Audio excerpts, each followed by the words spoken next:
والسارق والسارقة او غل یعنی غلا کوونکی سړی والسارقة او غلا کوونکی ښځه فاقطعوا تاسو کټ کئ ایدیهما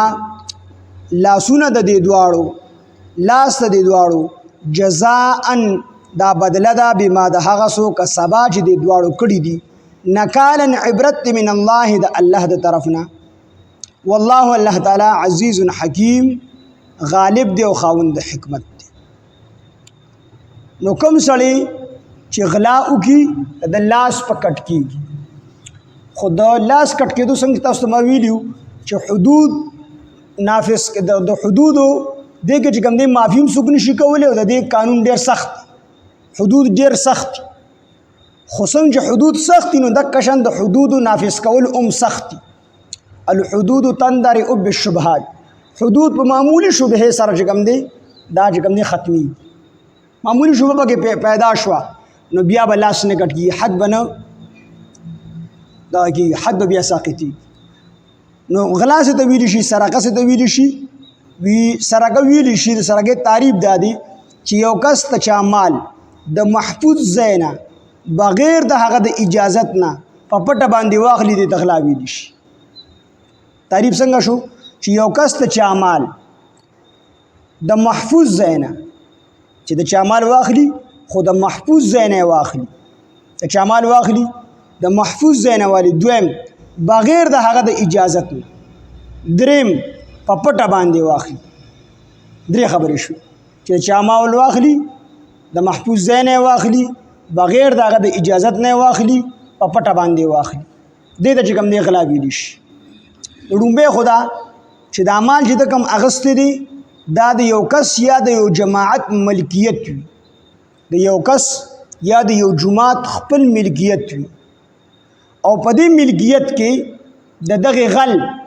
د چا چې غلا کړی دا په دغه مال کې نه د غلا د دې غل ملکیت وي نه به د ملکیت شوبه وي. څه مطلب دا دی چې د چا مال دی مال او هغه مال د یو کس ذاتی دی یا د یو غون جماعت ذاتی دی خو په دغه جماعت کې دا چا چې غلا کړی دی نو دې نه دی شامل اوس یو کس دی او هغه د خپل د تره نه چې کوم دی غلا وکړله د ده سره دی شریک دی نو بیا به حد نه قایمیږي بلکې حد په ساقطیږي خو بیا به دا مجرم دی خالی نه پرېښودلی کېږي بلکې تعزیري سزا به له حاکم ورکوي خو چې کوم د حدودو سزا د کوم حد دی دا حد به نه قایمیږي بلکې حد ساقط شو لاس پې نه کټ کېږي. البته نورې سزاګانې دنیا شي دي کوړې دی ولا ورکي ودې وخي ودې ډبوي قسمه قسم قاضي ته بیا اختیار دی په دې کې. نو ګوره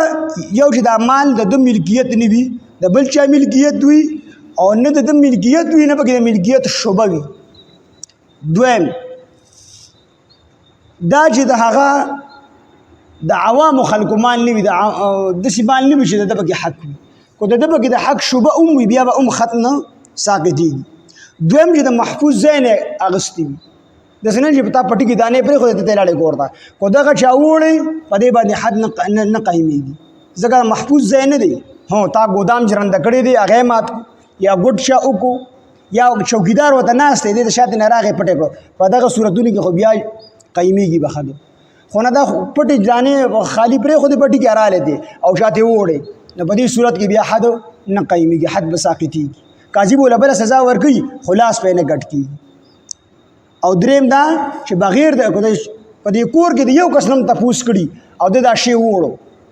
نو بیا حد ساقطېږي لاس پې نه کټ کېږي لاس پې بیا نه یو کس نه تپوس کړی دی د سړي د زوی نه تپوس وکړو چې زه دا شی وړم او څیز یې ووړو او پلار یې نه دی خبر نورونه نه دي خبر او هغې قاضي سره کیس داخل کړو او په ده باندې ګواهان پیش شو چې د غلا کړې ده خو دې پکې دا خبر وکړي چې پلاني ما د اجازت کړی دی نو د لاس به اوس نه کټ کېږي. نو دا ټول شرطونه چې پکې وموندلی شي الله هغې به لاس کټ کېږي. او د امام ابو حنیفه رحمه الله په نیز باندې چې کومه غلا د 10 درهمو نه کمه وي نو په هغې کې به لاس نه کټ کېږي د 10 درهمو نه کم غلا کې به لاس نه کټ کېږي چې 10 درهم وي یا د 10 درهمو نه سیوا غلا کړي نو په هغه صورتونو کې به لاس کټ کېږي. خو ګوره د دې دا مطلب نه دی چې مثال په طور د محفوظ ځای نه وګونړو مثال په طور ځای محفوظ نه دی پټي کې دانی دي دا علالي دي علالي نه دي او صرف حد به ساقطېږي، حد به نه قیمېږي. یا دته صرف یو کس اجازه ورکړو، پلار یې اجازت نه دی ورکړی،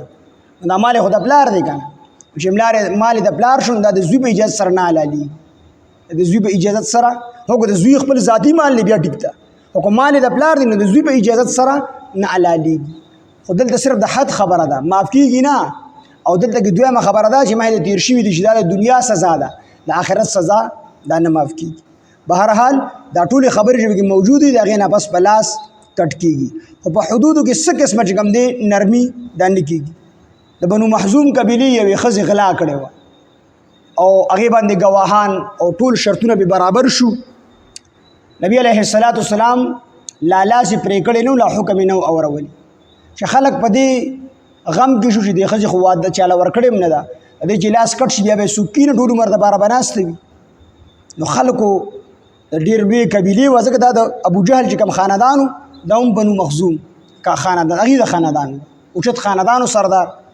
چې غلا یې وکړله نو خلکو سره غم پیدا شو. نو حضرت اسامه بن زید چې د سره د نبی علیه السلام ډېر زیات محبت او د ده پلار زید بن حارثه د دې سره هم د نبی علیه السلام ډېر محبت او د پلار هم په دغه دور کې په شام کې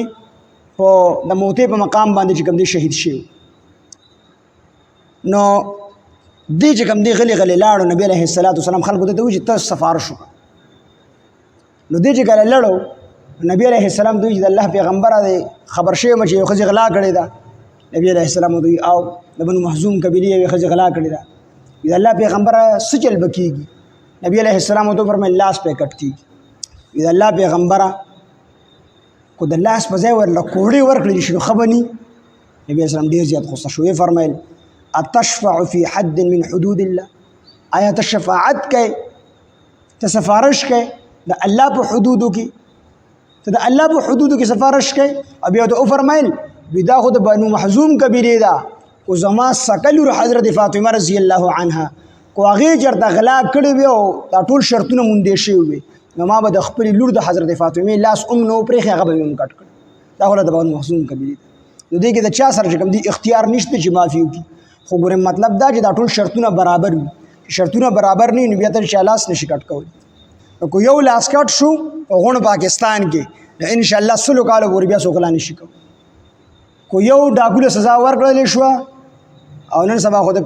سوشل میډیا دور دی نو تر 100 کاله پورې بیا چې کوم دی څوک ډاکه نشي کولی.